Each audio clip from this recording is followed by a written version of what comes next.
अच्छा जी, आज़ाद कश्मीर में सीटीडी ने कार्रवाई करते हुए एक बिलाल मस्जिद से ताल्लुक रखने वाले उबैद जहांगीर को पकड़ लिया है। उबैद जहांगीर साहब कौन सी बला है, कौन सी शेर जनाब, ये रोके एजेंट है। इनको उन्होंने हायर किया 2024 में। 2024 से लेके 2025 के, जब मैं आपसे बात कर रहा हूँ, इससे एक हफ्ता 15 दिन पहले तक सिर्फ और सिर्फ 4 से 5 लाख रुपए मिले मुख्तलिफ जराए से, यूएई के जरिए, यूएई के किसी भी नेशनलिटी के जरिए, मुख्तलिफ बैंक अकाउंट के जरिए, और बेचने वाले का ताल्लुक यूएई से था, इंडियन निसाब। जिस तरह के मैंने आपको बताया, पूरी दुनिया में मसाइल शुरू हो गए, जिस तरह ये अटेम्प्ट ऑफ मर्डर करते हैं पूरी दुनिया में, जिस तरह इनका एक माफिया चल रहा है, डॉन बने हुए पूरी दुनिया के लिए हिंदुस्तान वाले। तो ये मैं आपको एक किस्सा और सुनाऊंगा, जब बल्कि पहले वो किस्सा सुना देता हूँ। कुछ अर्से कबल यूएई की जेल में एक शख्स कैद हुआ, पाकिस्तान। जब वो कैद हुआ तो उस पर फाइन थे, गरीब था, नहीं पे कर सकता था। जेल के अंदर इंडियन रॉ के एक नुमाइंदे की मुलाकात होती है। वो कहता है तुम्हारा फाइन पूरा मैं पे करूंगा, तुमने मेरा काम करना है पाकिस्तान के लाहौर। जनाब को पाकिस्तान के लाहौर के लिए काम करने के लिए एग्री हो जाता है, फाइन पे होते हैं, पाकिस्तान आ जाता है, और लाहौर में हाफिज सईद साहब पर अटैक। तो उसमें जो एक शख्स शामिल था वो था जिसको इंडिया फंडिंग करता है और यूएई को सामान मिलता है, यूएई की सरजमीन को, यूएई को भी एक्शन लेना चाहिए वैसे के खिलाफ, ईरान की तरह बाद में ना जाए यूएई। अच्छा, उबैद जहांगीर साहब कलअदम लश्कर तैयबा से इनका ताल्लुक, इंडिया ने जिसके खिलाफ दुनिया में शोर मचाया, तो इन्होंने अपने जो टाउट है, अपने जो एजेंट है, वो लश्कर तैयबा में भी शामिल किए।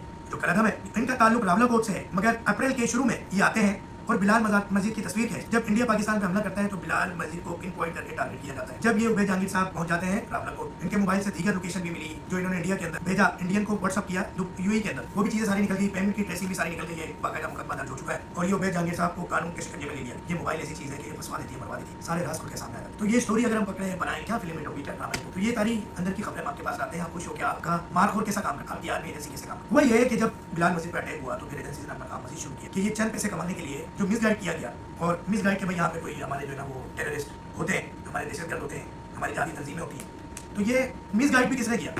एक तो वैसे नल्ला है पड़ोसी, हमारा हिंदुस्तान नल्ला है ना, फारे अकल नाम की कोई चीज नहीं है। जो हुआ उसके साथ मई में सबको बताइए। तो उसकी यानी हमने पड़ोसी मुल्क की वो कार कर देखी जो कि नल्लो वाली थी, उसमें भी तहकीक की कि भाई कौन इसको मिसगाइड कर रहा है, इसको तो एजेंट रखना भी याद है। तो वैसे तो उबैद जहांगीर साहब ने बनाया, पाकिस्तानी लैंग्वेज में कहते बनाया, 4-5 लाख रुपए कमाने के लिए, मगर कुछ भी था, आपने जासूसी तो की ना मेरे बच्चे। अब आप आ गए हो चाय पिलाने वाली दुनिया की नंबर 1 एजेंसी के शिकंजे में, पायलट को पकड़ के बिना बताने वाली। समझ गए हो आप, बाकी बता दो, बात नहीं कर पाऊंगा। तो हमारे पास ये खबर आती है अंदर की, तो हमें फख्र है अपनी एजेंसीज पर, अपनी फौज पर, अपने मुल्क पर, पाकिस्तान जिंदाबाद, फौज पाएंगे।